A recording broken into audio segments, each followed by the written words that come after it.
Welcome back to the Briefcase in this barn. You're good. You're Episode good. 21. Who learned you how to spoke? None, buddy? Episode 21. A series of the Furious Show with me and Gary, where we talk about anything and everything. Welcome back to the non-segment version of the show. A lot of dialogue about it. A lot of feedback. Drives you crazy, man. You feel so attacked and threatened, or no? I don't. No, the biggest thing is I don't understand it, because I went back and listened to a full episode of, which I've never done before, but I listened to a podcast that said, if you want to make your podcast better, listen back to it. So I was like, okay, I'll listen back to him. And I wanted to know the difference between the two styles. So I listened back to the one before we did the segments, when I still had notes, like proverb of the week and all the stuff, all the stuff and stuff like that. But it wasn't like, oh, we got to get to the next segment. Let's talk about the next segment we're going whatever. into. Yeah. And then I did the segments, and so I didn't really notice a big difference. But the polls I did was pretty drastically, like, people were like, no segments. It was like 85%. It's because of the type of personalities that are listening to our podcast, right? They're just all spazzes. Oh, they're ADHD. They're just totally whacked. Yeah. Quick, more dopamine. Shorter, right? I always get the feedback, like, it's fine if it's long, if it's flowing, but like, it's fine if it's really short too, because I was talking to a guy this morning who was listening, and he was, bite-sized pieces, not too much, right? The kids nowadays watch everything in 20-second clips? Yeah, even shorter. Okay. I make the reels with Rhett now. Okay. Together, and I was talk about with him, like, the first 3 seconds. If you don't have someone's attention in the first 3 seconds, makes sense, because swipe. My wife in 25 minutes on Instagram at night will scroll through at least 7,000 reels. Yeah. And I just have to hear the first annoying screeching lady's voice and then about her newest multi-level marketing scheme that she's a part of, and parenting tip, and how her husband's a turd. No, I find it really interesting. I've never been in the reel section on Instagram, and I'm on Instagram lots. Not that I'm not on there, because I do post stuff, but I more listen. Like, I actually will engage in a podcast or listen to a book. And because you drive a bunch, right? I do. And that's probably the main reason, because really I don't have a long attention span. And any book I listen to, I'm listening at 1.2 to 1.5, depending on how fast. I drove for Surrey yesterday to get my passport renewed. Okay. And so I barely drive long distances anymore. I hate traffic. It's horrible. Everybody hates it. I don't know how people do that for a living, drive into work every day. But I did listen to a bunch of podcasts, otherwise I would never have listened to. Okay. So. Your own, or? I know. Okay. There was that Boom Clap podcast. Yeah. Listened to part of that one. Cecily and Dickie and her friend. Yeah. Yeah. And then there was another one I can't remember now. How do you feel more judgmental listening to other people's podcasts now that you've been doing one for quite a few years, or just it is what it is? You're more gracious. I do listen to, like, how direct the hosts are with their questioning and stuff like that, or if they're leaving, like, information on the table because they're not sure if they should ask the question or not. And I think the best interviewers go for the jugular, like, they ask the uncomfortable questions. Do you think the best podcasts are people asking a host asking another person questions, or just random dialogue? I think it really depends on the subject matter and stuff like that. Okay. Yeah. But I am excited to, like, I have 4 lined up now for the regular Furious Show episodes, and I am looking forward to. Did you get a hold of my friend that I had dinner with on Saturday night, Joan? Yeah. Is she going to do it? I have a call with her tomorrow. Definitely do the podcast with her. Yeah. That'll be interesting, because she's 86, you said? Yeah, 86. Yeah, so that'll be fun. And she might have a filter when she's here, but as long as she can't see the audience, she'll have no clue, and she's not going to listen to it ahead of time, because she's not that tech savvy at 86. That's the best. She's a beautiful lady. I'm looking forward to hearing you ask her questions. So why did you think I should interview her? Just for the audience, so they know? I think she could articulate a lot of things that I think and feel about fostering and parenting and just doing life. Like, she's an amazing Christian lady, and I think she could articulate it better than I could. And because of her age, once you're that age, like, you can get away with saying a lot of things. Like, I told her she should run for office, right? I can't we wait. were sitting, she was just beaking off. I'm like, whoa. And her husband's sitting there ducking for cover, right? I always dreamed of being in like a 5-year-old and then having, like, the brain of a 20-year-old. Because she could get away with so much. Yeah. Well, and some kids, are really blunt, but no, she's a good lady. So okay, let's get into some stuff. So me and Gary. How was your week? Yeah, it's a pretty good week. A few more guys I'm coaching. Excited about that. Do you have a bunch coming to an end, or? No, a lot of them go to maintenance coaching. Okay. Yeah, keep going on the maintenance program. A couple guys I'm doing a CEO and a COO together, group coaching. Okay. So that's cool. At the same time, you'll always be interviewing them and talking to them at the same time? Or? I talk to them both individually as well and as a group, which is, it's fun. Okay. Be healthy for them. A lot of people that work in business relationships could use that piece.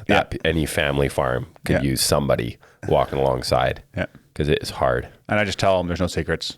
Like, right up front. If I hear something, I'm not keeping secrets from, like, I'm not going to be this middleman that's like, you share something you don't like. Go see your counselor for that. Like, this is, everything's getting shared with the other person because we're going to deal with stuff. Yeah. Okay. And obviously they're relatively healthy, even just to, I mean, that's the issue, right? People that are really unhealthy would never even agree to do that. Like, people are typically smart enough to know what they're kind of getting into. Like, I guess it's more on the topics of like, related to each other or related to the business. If they're telling me something personally about their personal life and stuff like that, I'm not unintentionally just kind of go share that. Totally. And stuff like that. So, but if it relates directly to the stuff they're dealing with. Yeah. Okay. Interesting. Yeah. So excited about that. Bunch more podcasts coming up. Excited about that. Got to sell the overtime more because I got my bill last week for editing. And it was last month. It was $2,500. Okay. He's doing some good editing. Yeah.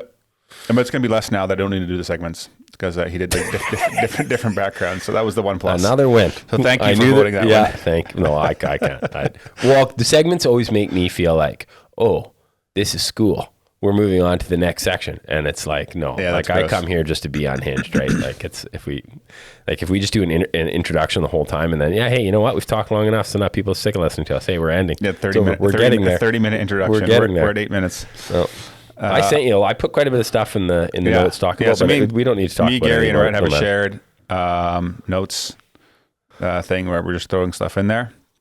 So the first one that I see there is, it's hard, lonely, unappreciated by kids. That's what I wrote. That was about being a mother. There's a few. No, it's not me. I don't feel unappreciated. I'm a rock star at home. It's not fair. It's not fair. Women do all the hard work. And all, as a general rule, I'm generalizing now. Most moms, especially in my world, where we're going to add a bunch more followers just to start that reel. Women do all the work. Like, women do all the work. They do all the work at home as a general rule, and get none of the praise and the thanks. And my kids love their mother, but like, they don't respond the same way when my wife walks in the door as when I walk in the door, right? It's like I get the king's greeting and like all the kids come running and give me a big hug, especially the littles. The smaller they are, the more pumped they are. And I will say, it's pretty thankless. What I'm trying to say is, and women are comparing, because especially, it's probably worse because of social media. Now I'm talking on behalf of women. I'm for sure going to get dumped on. But like, it's human nature to compare, and you see people, how they're living and how they're interacting. And women, some seem very fulfilled because they're, living a certain way and having a career and doing these things. And it's like, just like a man's primary role is still his home, even though it's less obvious because he's obviously working the bulk of the day. It's obviously that way for a woman, and it's so integral to raising healthy children and having a healthy society, which is a big part of the reason I would argue that we are. I think long term it's more fulfilling as well. Like, they've done studies on this as well. Like, I think it's when society as a whole is giving you all this information that, hey, you need to have a career, you need to be working, you need to do X, Y, Z. Like, it's going to be hard not to start believing some of those messages and then start feeling discontent. Well, no different than a guy. Like, your kids are not that appreciative. Like, you feed them and then they only eat half the food and they whine about, the type of jam you used and the crust was burnt. And then it's like the next meal, and then they want a snack, and they want a snack at our house every 20 minutes. And like, it's a perpetual job of like just cleaning up, feeding for Marie. And it's just like, I could see it's training. I really said it to her last night, but it's just like, it feels pretty like a thankless task, and she's doing an amazing job. And I think most women are, but they're not dialoguing enough together. Why do you think most women are doing an amazing job? Because most women in my life that I know are really trying to be caring moms and faithful moms and good moms to their kids. And they are not getting positive. Like, they're not sharing that openly because I think it's probably harder for a lot of people to be open than it would be for you and I. And when you're not open and vulnerable, you won't get the feedback that you actually need. It's only by actually being real. But everybody assumes everyone else is doing fine. They always assume every other mom's just got it all together. Yeah, one thing I have noticed is how lonely it is for moms. Like, they don't, there's not, from what I can see, dads, but they don't interact with, the same thing. Yeah. They don't interact with each other much. And so, yeah, then you do start thinking, like, even when you were just saying your kids are bitching about like the jam and the crust and stuff like that, I'm like, oh yeah, of course. Like everyone has this, because I definitely have it with my kids as well. Yeah. But if it's every time, every day, sorry, what were you going to say? I did have it though. Last night we went out for dinner to Buzzini's. Okay. Someone gifted us a dinner, which was super awesome. Nice. And usually when we're waiting for the food, is just like, I'd like have anxiety. I'm just like, can't stand that and stuff like that. But it'd been a while since we went out for dinner. And me and Nicole were just I kind of said to myself, I was like, no, I'm just going to enjoy this. Like the whole point, even the waiting. Yeah, enjoy it. Like make something good out of it. Like, because your perspective really matters. And so me and Nicole were just in a good spot, and we were chatting, having fun. And then the kids were also doing really good. Not fighting savages, not throwing stuff at people behind them. And I was thinking about it later, and I think kids feed off of their parents' energy. And so much of like, if the parents are like wound up and like, you know, getting frustrated as soon as they stand up once on the seat in the restaurant, stuff like that, then you're going to have like kids that are, you know, going nuts. And so it just reminded me of how much of our kids' behavior and how they show up depends on how the parent is showing up and how calm they are and joyful. Definitely parents that are fearful and tend to be fear-based and live in fear. You definitely see that in kids. You see kids that are like, oh, wow, they're scared, right? And of course, there's a balance there, right? I mean, anxious, yeah. It's like, oh, wow. So you set the tone, and that's why when people are struggling, it's pretty important that to some degree you protect your children from that, because they're not fit to, they can't sort, they don't have the brain to sort through that anxiety and decipher, hey, this is my parent stuff, or this is what I need to carry, right? They just, like you say, they just kind of. It did get hard at the end because we had to wait 55 minutes for our meal. Okay. Me and Nicole did. But was it good food? 6 out of 10. It's really funny. So I'd rather eat at home.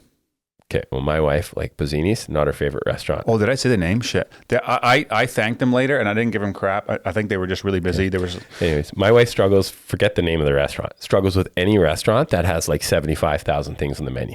She's like, you can't be that good at everything. Yes, like, just pick a lane. Like when you cover all food types. That's good business advice too. Yeah. Focus. Her husband has not followed that advice yet. But anyways. So she doesn't like going there. We have never went there in a decade, probably in 10 years. And I mean, it's probably, anyways, we just have our places that we go to. Okay. We go out less and less all the time. Okay, before we're at like an hour here, let's go to. We're not going to go on too long. It's going to be a short podcast. To Killjoys so we can keep going on this series. Oh, got to do the book review. Yeah. Did you read the chapter? Well, back when it was a segment, you would just find out who skipped it.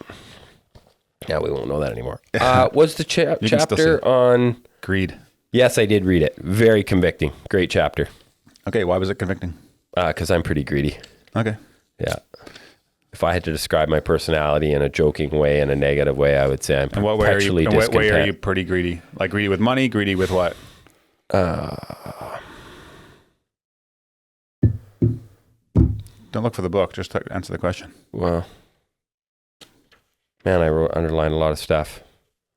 One of the things I wrote, a question. Oh yeah, I found it interesting. Greed plagues the prodigal and the penny pincher alike. I wrote, how much is enough? How much is enough? A little bit more. Just a little bit more. Do you, I've heard it said quite often and read it as well, that the more someone starts making, or the more successful they become, the more greedy they become.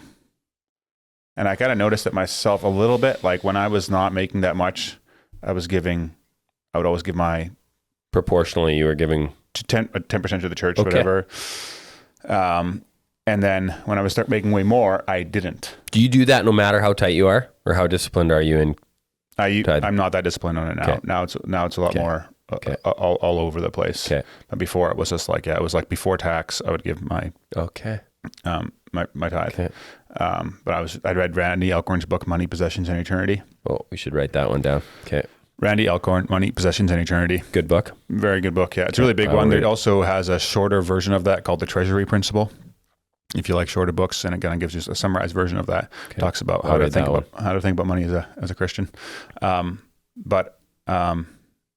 Yeah. Anyways, my earlier question: do you think that the more someone has, the richer they become, the more greedy they become? Probably as a general rule, yes. Why is that? It's kind of counterintuitive. Yeah. I think because one of my favorite sayings is everything you own owns a little piece of you. And it's perpetual. Like, you know, if you, like I used to drive a $2,000 Jetta diesel beater for years and years. Even when I was worth quite a bit of money, I always drove a beater car. And at one point I even got made fun of by customers in a negative way. They would just be like, hey, it's unprofessional. Yeah. You know, you look like a total tool. Like everyone knows you can afford a nicer vehicle. Just buy it. You don't have to buy a fancy truck, buy a mediocre truck. But I got into this horrible habit of like perpetually, and I mean, everyone that has this heart, and it won't, this is the problem with talking about greed in the sense of possessions or money. It's not just that. Like you might be greedy in the sense of, you know, you might struggle with the area of just wanting comfort and safety and just that little bit of savings in your bank and just not trusting God with just, you know, how much do you need in savings? Like, you can be broke and greedy. Yeah, you could definitely be broke and greedy. And I will say this carefully,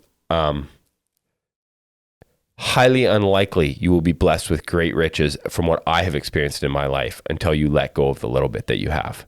Yeah, I would disagree with that. You would disagree with that. Well, that's been my experience. Well, just think about how many rich, super wealthy people you know that aren't Christians because they've given their whole life to their work. To making money. Fair enough. But I'm saying I know a lot of really, really generous Christians. And I'm actually really fortunate. I mean, but I could rattle off 50 to 100 people that I know that are very wealthy that give away a lot. Because you're a generous Christian that goes to events with other generous Christians. Okay. I think you're surrounded, like you get to interact and meet with those people. And generally, generous Christians are not people that flaunt it and talk about how much they're giving. No, actually, to be fair, that's actually an interesting point because somebody just mentioned somebody's name the other day, a guy that I hang out with, and I would have never known he was the most generous person around. And one of his family members just quietly said it to me. They were just like, oh, wow, this guy that supported this cause. No, he never talks about it. So, yeah. I think it's more just like in business, like your business is at a certain size and you just like have to have more, you have to grow, you have to push. It's tough though, even as a business owner. It's like, okay, how much, when is the business big enough? Or in my case, it's like, do I need to do all these things? Could I just spend like, and that's where there's no cookie cutter answer. Are you still working 78-hour weeks to push? No. Like if you're doing that, then like that's pretty clear there. Like you're going above and beyond. And are you surrendering all these decisions to God? Like, are you talking about? That's probably the bigger thing. Yeah. Are you talking about like, hey, should I make this acquisition of this next machine?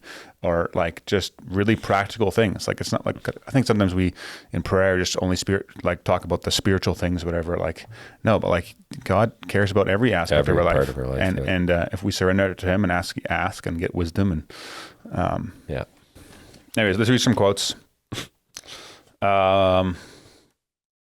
My people have forsaken me, the fountain of living waters, and hewed out cisterns for themselves, broken cisterns that can hold no water.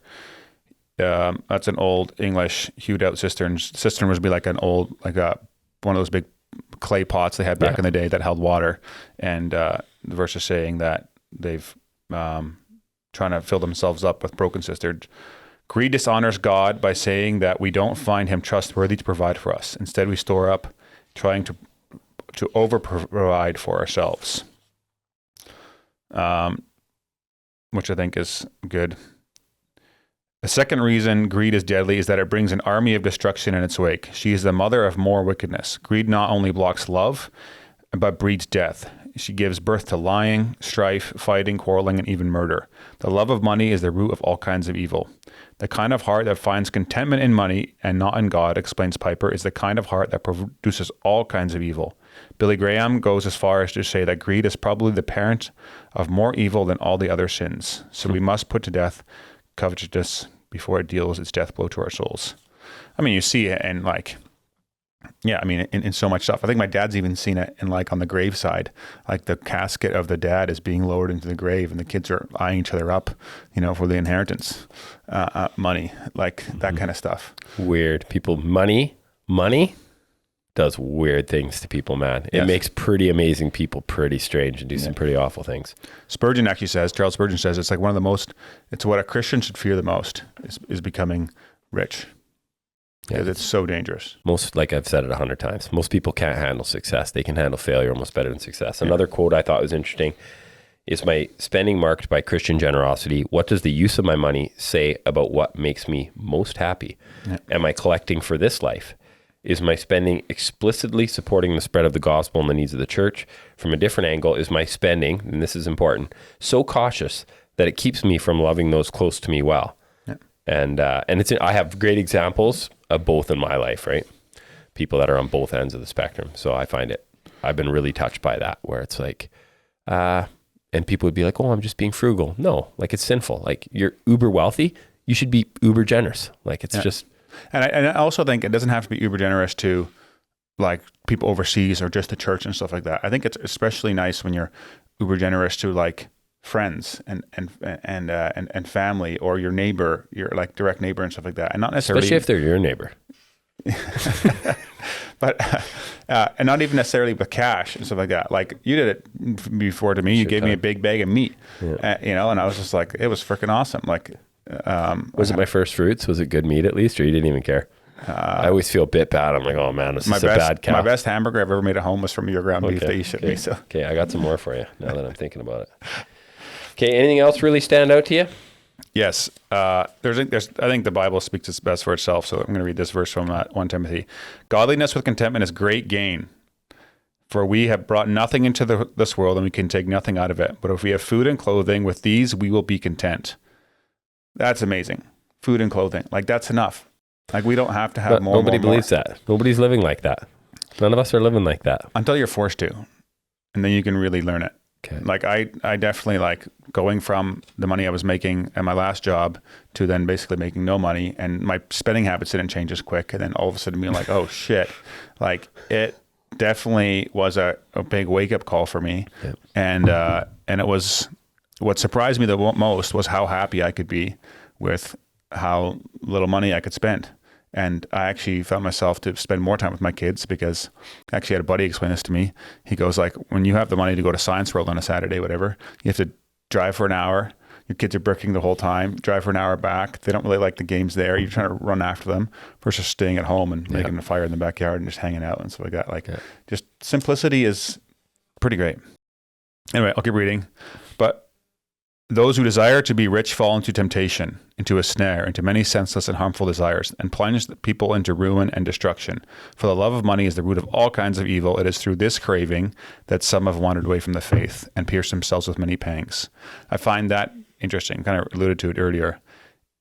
He's alluding that Christians walk away from the faith because of this craving for more and more and more. So you have someone that's saved, love Jesus, and then wealth hits them, and then they start wandering away. Like that's crazy. That shows you how dangerous it is. Mm-hmm. What do you think about that piece? I do think that often it's kind of misconstrued to be, hey, money's bad, being wealthy's bad, and I think that we should be praying that we can be that we are wealthy, so we can be generous and bless others. And there's another, and I won't read it because I feel like we're talking about. Well, you're right. I mean, I think the most influential people in the world are businessmen, because they have the money, and so they decide where the money goes when it goes to politicians or special interest groups and this and that.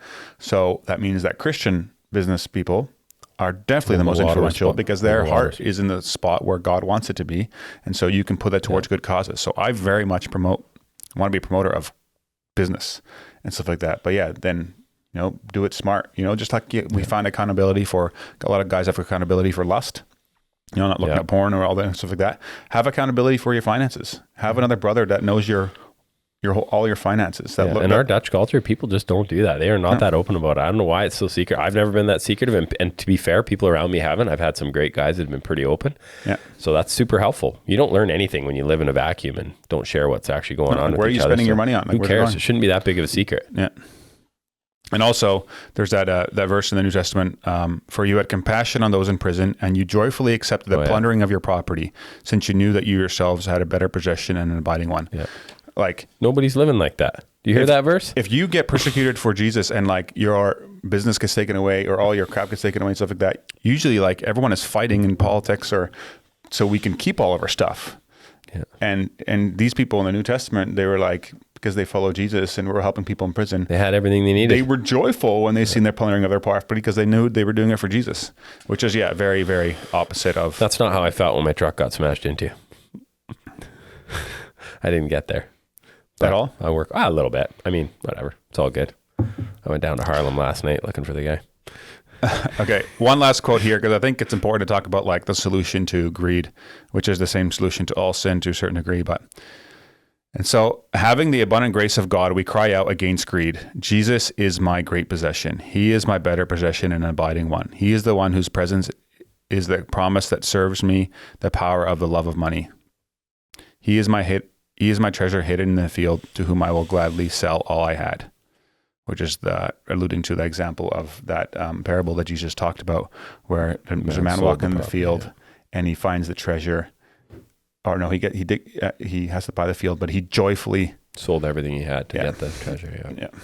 So, anyways, that is that. Next week is going to be gluttony, which is gluttony for all the fatties out there. No, I'm kidding. It's actually for skinny people too. Well, it's funny, man. I struggle with it the most I ever have because I'm like so aware now that it's like totally my drug of choice. Oh, so I had it yesterday after we waited for ever to get our food. When we got our food, I scarfed it down so fast, and I barely enjoyed it. Like a dog. And I just felt crappy afterwards, and I was like, oh, that sucks. Anyways. You had a family dinner last Friday. Oh, that's just about my stuff going on last weekend. Okay, that was home life. That was Saturday night, but I didn't go. Family Life. What's Family Life? Family Life is a ministry where, they do that. Most people will know they do the marriage conferences. Yeah. And I wanted to do a plug. I don't know how many people will make it to this because I feel like we're rambling on now, but I think we should end after this. But the Family Life does Weekend to Remember marriage conferences where it's a combination of hanging out time, teaching, connecting with your husband or wife. And this is interesting. Well, in the briefcase that got stolen from the cracker, I had like gift certificates, lots of them for Family Life that someone else gave to me to give away. So I got them all back, and I'm offering them to anybody that's going to use them on here. If you're going to use them, I will give you one for free. And what can you use it for? For the Family Life Marriage Conference. It's a free gift certificate to go to the conference. Okay. Otherwise, it's normally $300 to $400 or something like that. There's still some other costs involved. If you need help with that, I'll help you with that too. But I really believe in the ministry, and Marie and I go once a year to a fundraiser for that ministry. So reach out to you directly? Reach out to me directly, and no questions asked. Give you a gift certificate. I got a bunch of them. And anyways, it was with the people that run Family Life and a bunch of other donors. We met for dinner, and it was just interesting. Yeah, it's just a lot of vulnerability there, and it was just awesome. It's encouraging. Yeah, I meet with a lot of people that are struggling in their marriages, a lot. And so it's just, I think a healthy balance is great. And it was encouraging to hang out with some people that are doing well. Yeah, the guys whose house you went to talked to him, and he said he was pretty encouraged by your marriage meeting. Okay. He's got such a good marriage, he doesn't even need to do it. Well, he told me, he's like, maybe she needed to start doing it. Okay.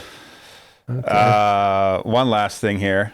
This is a quote I posted on my story yesterday that one of my nieces said to me. Explain this to me in layman's terms. If someone succeeds in provoking you, realize that your mind is complicit in the provocation. And it's by Epictetus, philosopher way back then. Yeah.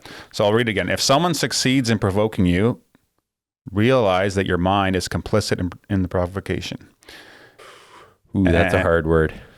No, I think it's very true, because you're then giving control. Let's say if someone says, like, you made me angry. No, I responded in anger to what you said. We control ourselves and our own emotions. And when we say that person, upset me, then you are giving them power to control you. It's why resentment and bitterness is so fascinating, because like I always describe it a freedom session, or I would say to somebody, and a lot of people are angry and bitter, it's just natural. We do relationship with people where people are going to piss us off. We're going to be hurt by people. So how we deal with that hurt is so important. Yeah. And it could be against former employers, former partners, whatever, just family. And I always say, if you're resentful, which most people are resentful to some degree, some are not. Like some people are pretty easygoing or just are very good at forgiving. But if you are resentful, it is literally like drinking poison, expecting the other person to die. Yeah. And ironically, the other person typically isn't even thinking about you. It's amazing how much brain space we give to people that have upset us, right? Yeah. So would that be your take on that? Or are you looking at it more from the actual just allowing someone to... I think both are true. Okay. I think it's just more just getting comfortable enough in your own skin as well, that like when, the affirmation or criticism of someone doesn't affect you that much, which, I think is very much like you're giving up control. Otherwise, like if you're also getting really high because you're getting lots of praise, or like getting really down because you're not, like then you're that's just unhealthy. Unhealthy. but I think in other areas as well. Like Nicole actually said it to me when she was doing her recovery stuff, that they said, like, if you don't forgive, like the bitterness will kill you and like eat you up. And so there's like, you know, women that have been cheated on that, or men that have been cheated on that. Like, yeah, I mean, it doesn't even have to be cheating. It could be literally anything. Like the bitterness will just eat you alive, and you'll become, I've met those people. And it's hard when your spouse is perpetually doing the wrong thing. Yeah. It's hard. Marriage is hard. And it's awesome. Me and Nicole have never done better. Okay. And it is awesome. It's a miracle. It's beautiful. It is a miracle. Beautiful. So. Anyways, we're going to go to overtime. If you want to watch overtime, go to patreon.com/furiously curious, or you can watch it on Apple Podcasts. And for those of you that just refuse to spend the money, stay with it. Just don't give in. Yeah, don't give in. Yeah. Just keep wondering what's being said. It's entertaining. You'll feel better about yourself not giving in. Yeah, you will. You need to stay strong. And I talk to these people all the time. They let me know that they'd really like to, but they just cannot support the cause. Yeah. Totally fair. Totally get it. I have all kinds of weird things Skip like that. Skip the Pride chapter 2 when you read the Killjoys book. Anyways, the same people are too cheap to buy this book. They're just gleaning what little quotes we did give. Some people have bought it, and some people have really enjoyed it. Good. I think it's awesome. We didn't have a show sponsor. Do you want to plug somebody? Oh, yes. I do. Okay. Oh no, go ahead. No, you can. I got mine next. No, time. I got mine next week. The show sponsor is Julius Maljaars Real Estate. That's what I was gonna do. Yeah. I was gonna wait next week till I had my hat. Okay. Did he give you a hat? Yeah, he gave me a cool hat, nice black hat. He didn't give me one. Okay, so Julius Maljaars is a realtor, local realtor here in the Fraser Valley. Quite a few first-time home buyers. Yeah, he is awesome. He'll hustle. He'll work hard. I'm not just saying that. And he runs around like a dog in heat. Just giving her. Oh, okay. So if you're looking for that, go hard. It's not a bad. I said that as a positive trait, but now I really ruined my credibility. Have a great week.